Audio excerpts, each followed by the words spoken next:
Активиране на биометрични данни. MB Mobile ти дава възможност за вход и потвърждаване на преводи и други операции бързо и лесно чрез биометрична идентификация. За да активирате биометричните си данни, е необходимо устройството ви да поддържа тази функция и да сте я активирали предварително. От началния екран на приложението изберете меню „Още“. След това влезте в меню „Настройки“ и от секция „Сигурност“ изберете „Пръстов отпечатък“ или „Лицево разпознаване“. След това изберете биометрични данни, въведете PIN-кода си и готово.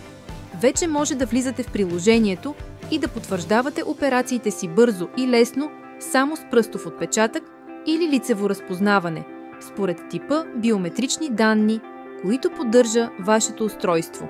Общинска банка – банката на твоя град.